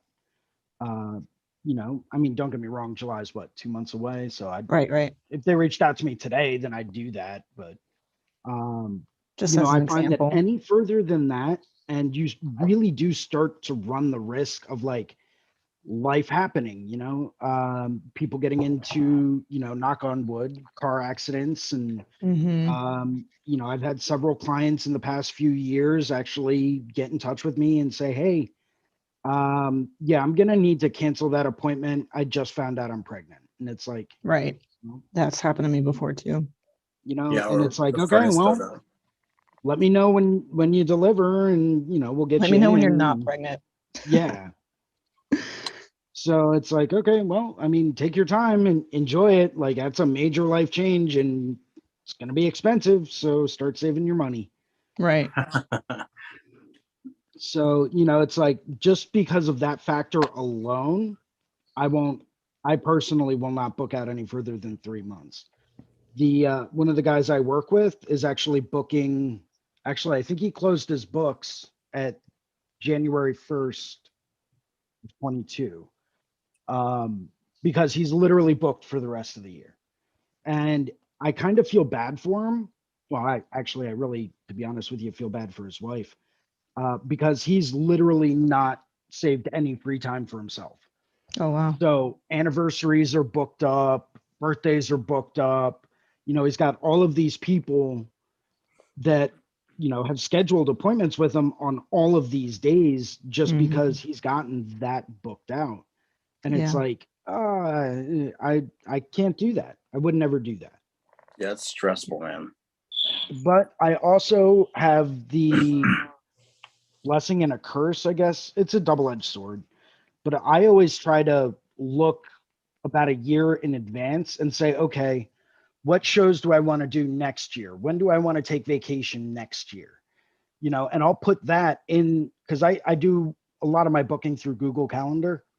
Like I use that as my mobile calendar, and then I'll sync that with my planner at the studio. And I'll start putting that stuff down in my Google Calendar, like, hey, potential convention in this area or at this place at this time. And I'll start going through and marking that stuff down, well in advance of anything else. So I usually have a pretty good idea of what shows I want to work, what events are coming up, what days I need to have off for certain things. And I always try to keep it nice and flexible. That's a good idea. That way you don't accidentally schedule. I've done that where I've, just accidentally scheduled on something. And I was like, oh shit, I wasn't supposed to do that. Yeah. So yeah. I think we've all done that at one point in time or another. Yeah. Absolutely. Mine's actually been pretty easy. Like I got probably 4 months into scheduling and I was like, oh crap, I need to schedule some like actual vacation time because I normally do pirate events in the summer and I take like 5 days at a time to do those. I'm like, well, okay. So I'm like scheduling certain dates where I'm just like, nah, I ain't coming in. Yeah. But a lot of my work is returning clients, big pieces. So I have them schedule like 2 or 3 sessions at a time so that they're not like sitting there waiting 4 or 5 months before their next one. Yeah. I just started doing that too. Right now I'm booked through, like I've got dates in December available. Wow.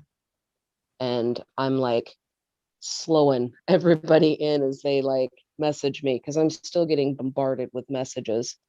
And I'm just like, look, I'm not scheduling anything unless I really, really want to do the work into December because I've got all these other pieces going.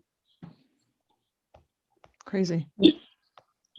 You know, I say this often in the context of like tattoo shops and business growth, but it's directly relatable to tattooer business, and because you are entrepreneur, you know, your own businesses often, and either way, point being is you want to make sure that you are deliberate about growing with the health of your business, not with demand, right? Because, you know, as a tattooer, like every year you should be at least 20% busier than you were last year, or charge 20% more, or some combination of thereof.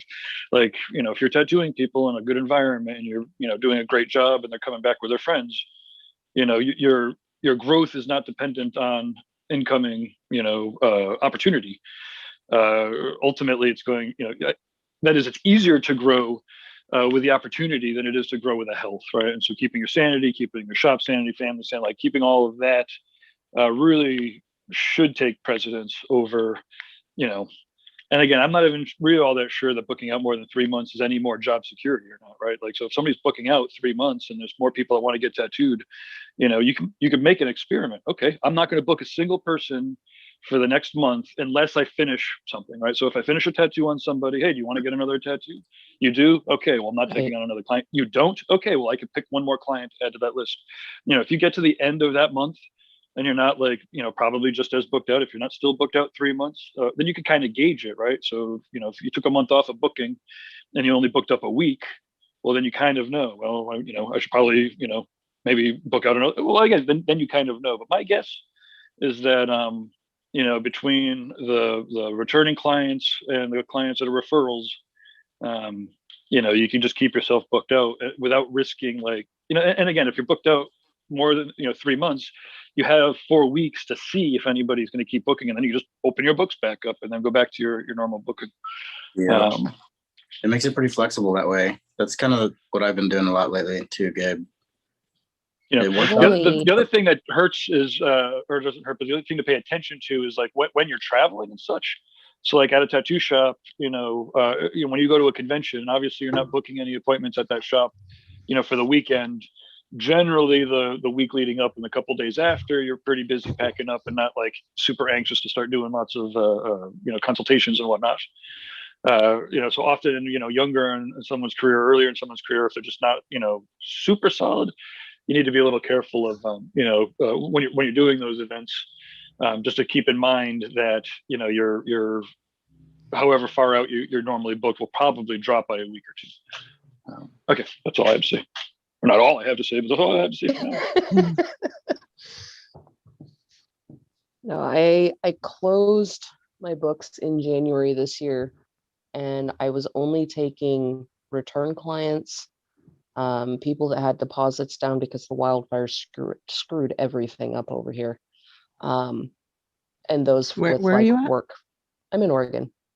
Me too. So my shop was 5 miles from one of the wildfires. So I closed down for like. Was it last summer? Yeah. Oh, man. September. Last summer was so bad. It was so bad. So I had opened in late June after the COVID restrictions lifted. And then I was open for like a month and a half, and the wildfires hit, and I was closed for another 3 weeks because of the air quality. Yeah. Yeah, the air quality is so bad too. Just smoke. It was really bad year. So I was basically playing catch up at the beginning of this year, saying, okay, well, you know, if my clients have been through a fire, it's one of those, just message me whenever you're ready to do this. I don't care if it's years down the line. And then I had, you know, like a bunch of returning clients that were like, yeah, let's do it. So I didn't actually open my books to brand new clients until like I had 2 dates in last month open. And that pushed me from September through December. And then I closed my books up again, and I've got one more consult day that I scheduled for this month, which will probably push me into the new year. So most of my work right now is all like returning clients, people I've worked with before, or like their family members. Yeah, that's cool. I like working with returning clients. It is so much less stressful. Mm-hmm. You know, what's been awesome lately is tattooing the clients' children. Like people who've been tattooing for years and years and years, and now their kids are old enough to get tattooed. and they Yeah. bring their kids in. They're like 18. My kid's 18th birthday is next, like in the next 2 months. Can we set something up? I'm like, absolutely. That's always That's so fun. crazy. Yeah. I haven't been tattooing all that long, but that has happened to me, and it's really actually kind of weird. Yeah. But yeah, I don't know. I kind of get a little attached to clients, you know. It's always nice when when you have to work like hours and hours on somebody, and you guys get along and stuff like that. So it's kind of cool, but weird, and ending up tattooing like their kids when they turn 18 and stuff. So I guess more for me, since I haven't been tattooing for so long, it's more like I've known these people for a long time, and I've known their kids when they're little, and now their kids are grown up, and I'm tattooing their 18th birthday, like you said. So it is fun. Yeah, absolutely. Melissa, were you guys in one of the counties that got shut down again? So we haven't been, so we're in extreme risk right now, but our personal services are open throughout the state, regardless of the level. Yeah. Same here. Yeah, our restaurants, our gyms, movie theaters, stuff like that. That's all closed up right now for indoor stuff. Which only makes it more busy on the tattoo shops, because it's one of the few things people are able to do indoors. Yep, same here. I got a little worried when they announced that they were going to up it to extreme, but I saw when I looked it up that they allow personal services regardless of, like, I don't know what to call it, a threat level. I'm not sure what to call it, but regardless of what level it's at. I'm thankful for that, because I don't think I'd be still open if it weren't for being able to be open during all the back and forth.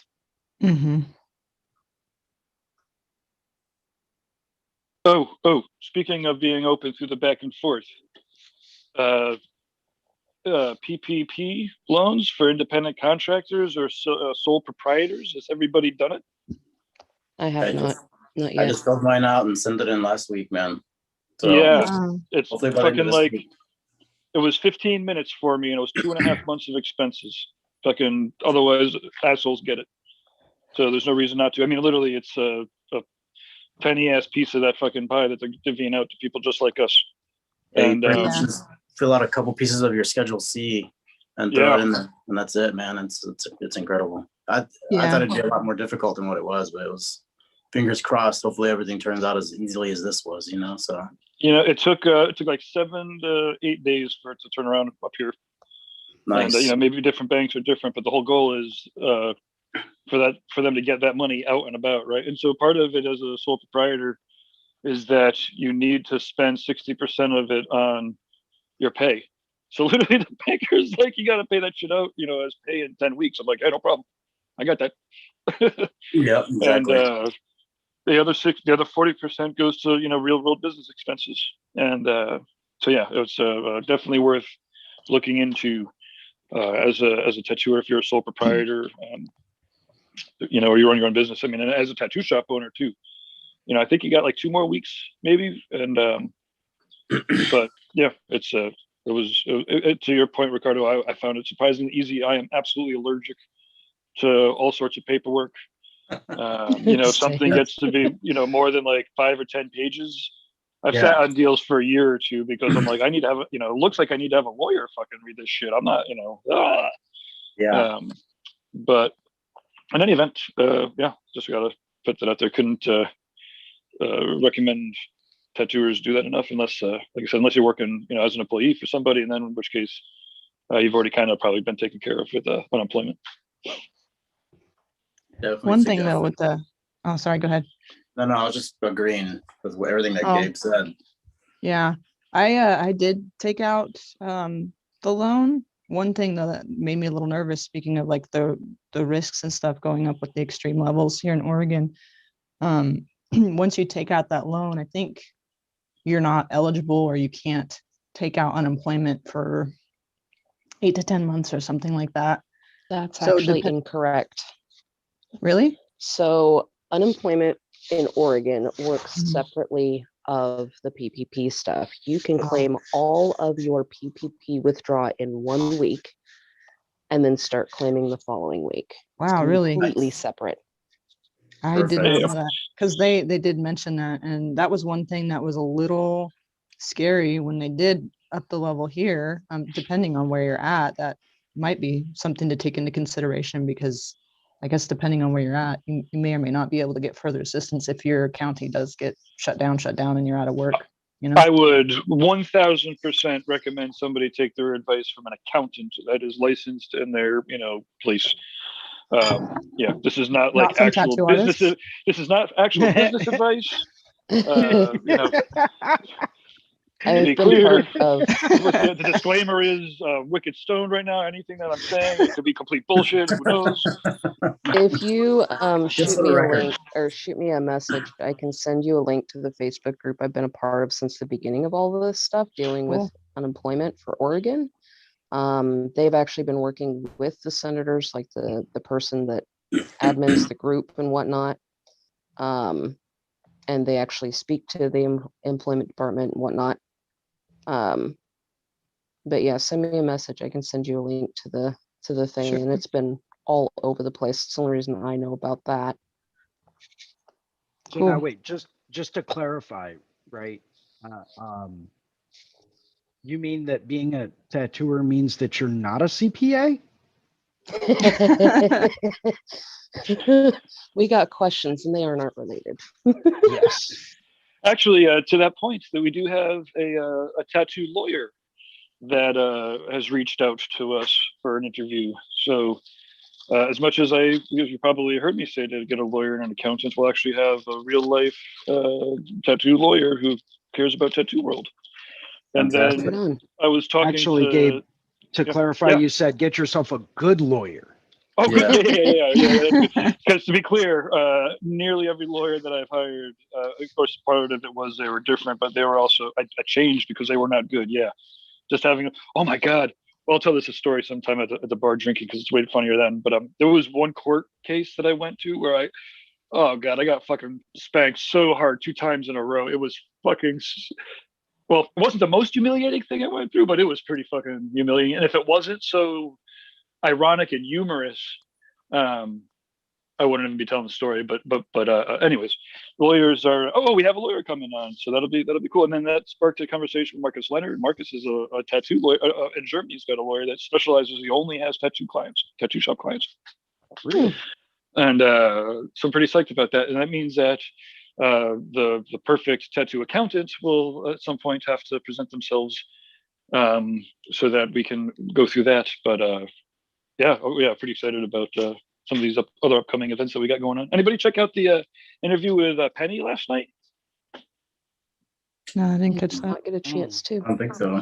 I was recovering from my COVID, so that was part of the time where I was crashed out. But that's a crazy Philadelphia Eddie's wife of forever, and I'm excited. I'll probably put it on in the background after we're done here. Fucking history. Has everybody here seen Hori Smoku, the Sailor Jerry story? Yes. Yeah. I've seen Awesome. it. Yep. Yeah. Awesome. Perfect. Yeah. When did you guys see it? What was the? How did you find out about it? Fun to ask. That's a really cool movie. I think a buddy of mine that was tattooing up in Chicago. I've known him forever, but he moved to Chicago for a while and came back. He's like, "You ever check out Hori Smoku?" And I was like, "Nope." And he's like, "Let's put it on, man." So we just watched Awesome. it. Yeah, that was pretty much it. Word of mouth. Yeah, You can find it right on. Ricardo, we've got to get on that whole concept of the tattoo movie night. Yes, I would love that. We should probably check like copyright rules and stuff like that before we really start to push it forward. But Ricardo and I were pushing around the idea a few months back of like getting a whole bunch of people together on like, a bigger Zoom and whatnot, and actually having one person go through that, has a license or a copy of, various types of tattoo movies like Hori Smoku, and then having a whole bunch of people in there to kind of sit down, watch it, go over some things. Yeah. basically just do like a movie night. Yeah, dealing with the licensors, of all of them is going to be way more red tape than anybody's Just really kinda going to go keeping through, would it be my guess. underground. Well, I guess let's see. So for real world venues, you could play movies in your venue if you don't advertise what the movie is. So for instance, we had a place that was here that would be like, on Tuesday night, we're going to have a movie about a bunch of people that got stranded on an island in the middle of the Pacific in the 60s. But they couldn't say, you're watching whatever the fuck that show is called, Gilligan's Island. Right. Wow, I'm seriously dating myself. But point being is, I love that so show. if you're doing it on a private Zoom call, like no one's making any money off of it, what the fuck, they can't really. Yeah, I agree, Gabe. That's exactly what I was thinking. And I was thinking like it's just like people hanging out in your living room watching a movie that you have. Yeah. Now, on the other hand, for like, trying to open something up where all of a sudden we have hundreds of tattooers watching Hori Smoku and fucking shooting the shit about, the old times together, that would be fun. But potentially, like, you couldn't open it up to well, again, you just have to be very careful about how you would promote it. Gotcha. Movie night. And again, I mean, ultimately, it's like the worst that'll happen is evil corporation says, stop fucking playing our shit for people. Otherwise, we're going to sue you. And you say, sorry, sir, I'll take it down.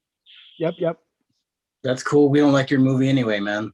Did you hear the reviews? Yeah, exactly. Oh. Exactly. No. Yeah, I think it'd be fun. We should check it out. I think it'd just be called a hang session, really. You know what I mean? Yeah, pretty much. And that's all I was thinking of, calling it. Was just like, hey, get together. It's movie night. Yeah, exactly. Perfect. Movies I mean, and it gets weird too, right? Because everybody can just put the movie on in the background too, depending on what it is, right? So but I guess that's what they would potentially prefer. I don't fucking know. Yeah. Well, it'd be cool to have like one source where you can just play it and it gets played through this like real time. You know who I know who you could ask? Who's that? The tattoo lawyer who's coming on. There you go, man. There we go. Yeah, there you go. Turning it around into a fucking soft ad. Subtle plug. Subtle plug. You just pulled some George Carlin stuff right there, man. That was perfect. Just set it all up. Let's not get into comedian territory. That's fucking the fringe. Okay. Fair enough. Oh shit. Yeah, I did. So I there did was recently stumble across my new favorite comedian, by the way. Not Who's that this? we're bringing up comedians. Daniel Sloss. I haven't heard of him. Oh, do you like dark humor? Yeah. I'm a tattoo artist. You would not stop laughing. Daniel Sloss is at SLOSS? Correct. He's got Netflix specials. He's got, yeah, highly recommend you check him out. I've seen him live, and he is absolutely hysterical. I'll check it out. Absolutely. That means wholly and thoroughly. I'm telling you, if you watch this and you don't laugh the whole time, you may not be that much into dark humor. But if you like dark humor, so that's the barometer. You're gonna get a kick out of it. That was an amazing way to pull that back from a complete cut down. Oh, that was good. Don't laugh at this. Then you just don't know what humor is. Nope, didn't even go there. No, that was good. No, it's very dark. But it Daniel, is now you're kind of freaking me out a little bit, man. Like he. So I'll give you a quick little background. He goes into, and I it's hard to explain it without giving any of his don't give away the away. punchlines. No, yeah. Trust me, check it out. Start out with the one video called Jigsaw, and then watch his second special on Netflix called Darker. Okay. Trust me, you'll love him. I'll check it out.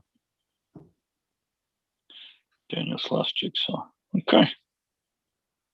It's on Netflix. It's absolutely fantastic. There's a 49-minute version of Jigsaw Explained. Fuck, I'm glad I didn't just click. Oh, Jigsaw is causing tons of breakups. Oh, I'm seeing the yeah. So YouTube has all of the reactions. Real couples watch Daniel Sloss for the first time. That's funny. It's very good, very very good. It's only a story Daniel Sloss did a TEDx talk 8 years ago. 1.7 million views. Okay. He also did an HBO special. It was okay. It wasn't as good as like his first few Netflix specials, but if you get the chance and you're bored and you want something to kind of put on in the background, definitely watch it. He's Scottish, so he has a very thick Scottish brogue. So, which I personally think just kind of lends itself to the humor in it. Definitely worth checking out if you like things that'll make you just sit back and go, "Oh, he did not just say that." Yeah. But I mean, I'd be interested to see what everyone else's reviews are. Everyone that I've watched it with, or anyone that I've recommended it to that's actually watched it, has said that their abs hurt the next day from laughing so much. So there's got to be something there. I am wicked particular with my comedy. Just I'm not necessarily even a comedy person, so I give everything like 5 minutes, and we'll see. Give it a shot, man. Yeah. So, I do appreciate some of the classics, though. Oh yeah. I do like the What the Fuck podcast with Mark Maron. I haven't listened to it in fucking probably a decade, I guess, but I do appreciate the interviews with comedians, and their lifestyle is pretty fucking fringe, crafty, pretty self-reliant. There's a lot of similarities to tattooers. Yeah. But getting through a whole stand-up, it's very, very rare. I need a little more humor in my life, so I guess. Well, humor, stand-up comedy and all that stuff, that it's not for everyone, obviously. Some people just don't like stand-up comedy. I like sarcasm. I do like getting tricked, and I like funny songs and shit like that. Then you would love Daniel Sloss if you like sarcasm. Yeah, cool. Yeah, he is one of the most cynical and sarcastic people I think you will ever hear on like a major production scale.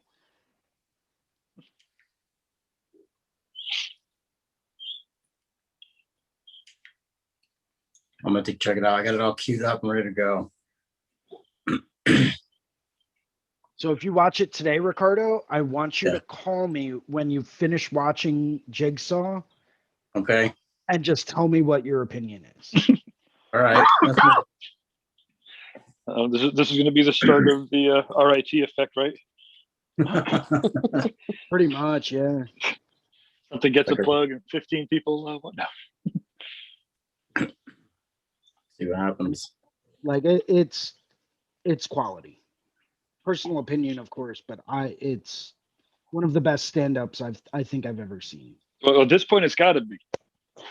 Yeah, now it has lots of I know, man. This has got to be the Pepe's Pizza of fucking comedy. Yeah. Give it a shot and prove me wrong. So, Ricardo, are you already back in normal, or? Yeah. Yeah, he didn't even stick around for a full 24 hours after getting done that collaboration tattoo. I did what? You didn't even stick around for 24 hours. You were like, nah, I'm done my part. Later. Yeah. Do I have to hang out with you anymore? Okay, I'm out. Yeah, I wasn't sure. Like, I showered that day and everything. Like, I don't get it. You smelled real nice. I even had to shower, man. I showered for you and you bounced. Yeah, actually, my flight was pretty early. And Jason lives about 50 minutes away from the airport that I flew out of. So I kind of got up and snuck out in the middle of the night. Like a nice one night good time, Aren't you supposed to? That's exactly how I felt. Aren't you supposed I left to stay you up a all note. night? It's okay. I left you a note. No, man, it was a good time. I jumped on a flight back at 6 a.m. There's an hour difference, like going back. And so it felt like I got home a lot earlier than what it was. I actually came home and just stayed up and trekked through the day. But the highlight was definitely, man, hanging out with you, Jason, and getting that tattoo started and like almost done, man. It's incredible how much we got finished on that thing. Like, I was looking at it yesterday. I can't believe it. It's awesome. But no, we had a pretty good time hanging out. Lots of good conversations, lots of good atmosphere. So yeah, it's something I would love to start doing a lot more of, is getting into a lot more collaborative pieces. Yeah. I find that not just is the client, happier, but because they're getting something totally unique that no one else could ever actually accomplish. But they're getting more work done in one session. So they feel like they're getting, a better bang for their buck. And, coming from my own personal perspective, like I get to sit down and watch these guys tattoo alongside them, and they can watch me and we can ask each other questions. It's a process and it's not very easy. It's actually rather difficult to go through the entire process. But, I find that the result that you get at the end of it is something absolutely incredible.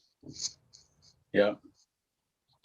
Well, that was a fun part. It was like learning, you don't think about another person tattooing on the same area at the same time, and like the conflicts that can bring up, like as far as somebody stretching while you're trying to do some line work or something, or vice versa, Right.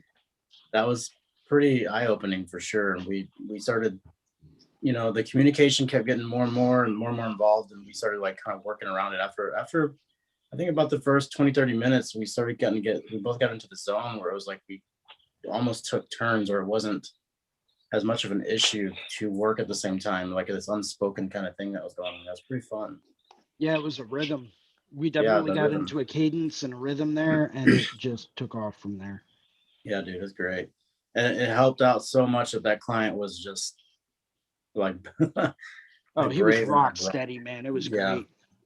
I don't think it could have been as beneficial, as productive as it was if he would have been like anybody else. I was like, okay, I have two people work on me at the same time. This is not fun. Yeah.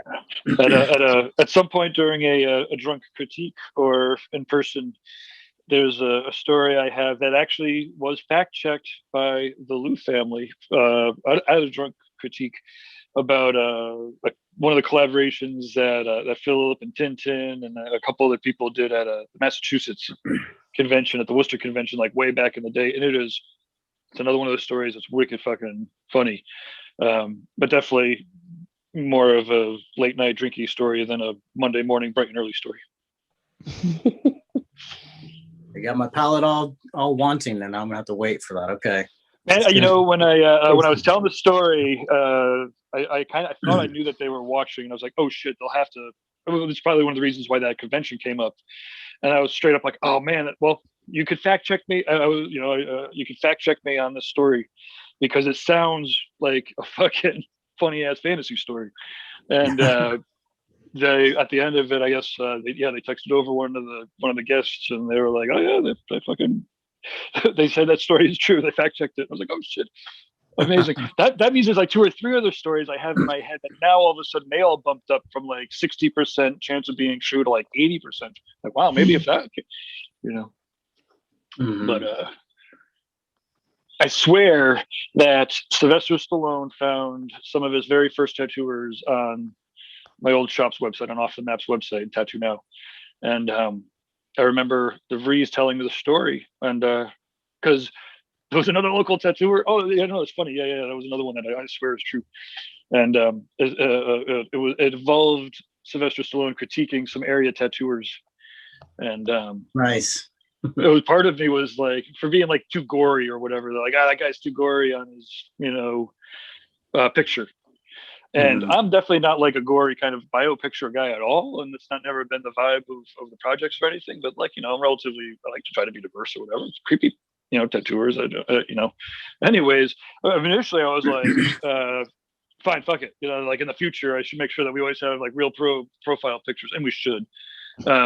But I'm like, that guy's out of here. Well, we're gonna, make sure that next time, Sylvester Stallone goes to the website, it'll be all tight. And then like the next day, I was thinking about, I'm like, that motherfucker's in like Rambo and shit. He's like chopping people's arms off and like tearing people apart. What the fuck? We could have just said, "You drew first blood, Sly." Yeah, But it is also amazing some of the stories that of how people live their lives, right? Everyone's has a different experience. Definitely people like celebrities, not especially Sylvester necessarily, but it's a crazy world there too. Everything's crazy. Absolutely. I gotta get going, guys. I will see you next time. Sounds good. Right on. See y'all later. Have a good one. Actually, Hanging I'm probably out. gonna head out in a minute too. I got It's a lot of probably other a stuff to good get time. done. Likewise. Oh, hey, Kira, you want to say hello and goodbye? Or say hello, plug anything that we have coming up or you have coming up, and then goodbye. I know I tried to get here as fast as possible, but it didn't work out in my favor. But hello, everybody. What up? Hey, Kira. Hey, where are you tattooing? You're tattooing in Western Mass or Northern Connecticut? No, Western Mass. I'm tattooing in Western Mass. And West Springfield. In West Springfield. Like what shop? Color Bomb Studios in West Springfield. Okay, I know Color Bomb. Okay, cool. Yeah, so I guess I'll just do the intro and outro, I guess. Hello, everybody. I'm Kirsten Franklin. You can find me on Instagram at Frankie Says Things or on RIT at Frankie Tattoos Things. We have a super cool event coming up for apprentices and pre-apprentices or apprentices trying to get apprenticeships. It's basically a live event with Amy Nichols where we talk about how you're going to get into a shop, how you can get into a shop because everything's so different from state to state. But if you go onto either of our Instagrams, you can find a cool contest that we're doing. And I've been getting a lot of cool entries and been posting them. I got a really cool one the other day.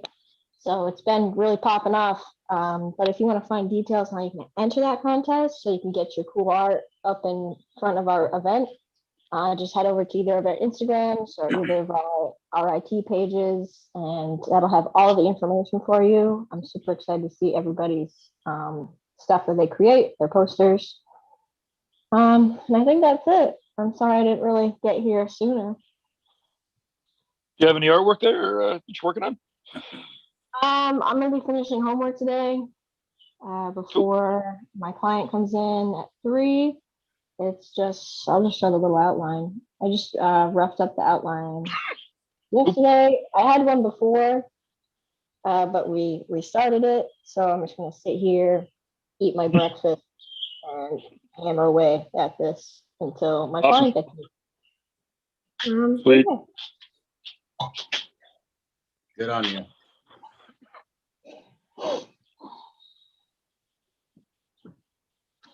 But yeah, that's it. Okay, let's go around and close it out, everybody. We're doing this anarchist style. My name is Ricardo Sturdivant. You can find me on Instagram at Candor Tattoo. And I think on the RIT, I think I'm just Ricardo Sturdivant, just a normal Ricardo Sturdivant living in Normal, Illinois. But yeah, likewise, I have 2 or 3 pictures to draw up for some clients today. I've been kind of sketching on them on and off over the past month or so. So I'm going to kind of get in there and start finalizing those for them. And I'll be working a little bit later on today at 5. I'll probably post some pictures on the RIT platform and maybe on Instagram. I don't really get on there too much, but definitely like the RIT more than anything else. And it's going to be pretty fun. But I just wanted to run this right by you guys real quick, Melissa and Gabe and Jason and Kirsten, and see what you guys thought about this. I think I'm about done here. Tight. That's great. Without a glare, yeah. It's beautiful. Thank you. Okay, cool. But yeah, so I'm gonna post that here in a second and kind of go from there, man. And been working on them color schemes. So that's it. Right on. So I guess I'll go next. My name is Jason Leeser. I host the 1 o'clock drawing groups on Sundays. I tattoo at the Inkwell Tattoo in Southampton, Pennsylvania. It's about a half hour north of Philadelphia. If you guys are wondering what I'm doing, I kind of have my cat down here. She's Stella. kind of annoying, but yeah, I love her to death. But yeah, feel free to tune in on Sundays at 1 p.m. Where I lead another drawing group as well. Yeah, I'm always interested in taking new topics for shows. If you want to reach out to me on Instagram, you can find me at Philly Inc. On Instagram. And yeah, thanks for joining us today.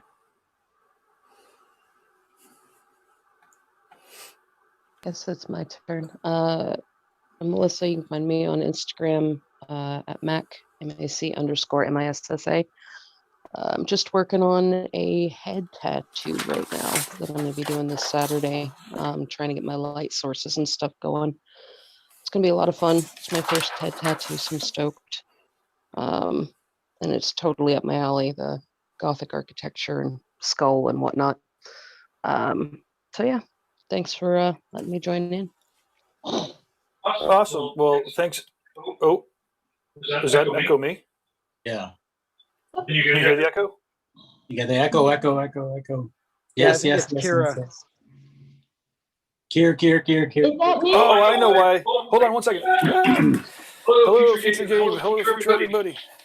Oh, Iggy, now you're making it harder. Melissa, you're gonna love tattooing that head. It's gonna go in. Okay, Iggy. It's okay. It's okay. I'm super more echo, excited right? for it. I'm gonna have fun. No more Lots echo. and lots of fun. No more echo. echo. Yeah, it flies right in, dude. You're gonna be surprised by it. Oh, good deal. That's actually good to know. Okay, well, excuse the puppy dog that's barking, but everyone, thank you very much for joining and for beaming in, for watching. The RIT community everyone was talking about can be found at community.reinventingthetattoo.com or at either of the app stores. Then you actually get notifications when these live events happen, if you want. I do want to thank our sponsors, inkjetstencils.com, rawpigments.co, Dermalize, I think it's dermalize.com, and Delize Pro. You got to do searches for them. And then tattooeducation.com, guyachison.com, tattoonow.com. Check us out on the YouTube channels and the new podcast channel. Because they're brand new, please give them a follow and a share. Yeah, we have real world events, October 3rd to the 4th, Paradise BYOB, November 12th to the 14th, the Brussels Tattoo Convention. And then we are planning the shows for 2022. TattooArtExpo.com is in July. And then we'll be doing a Paradise Tattoo Gathering in October. Thanks again, everybody. These are always very fun.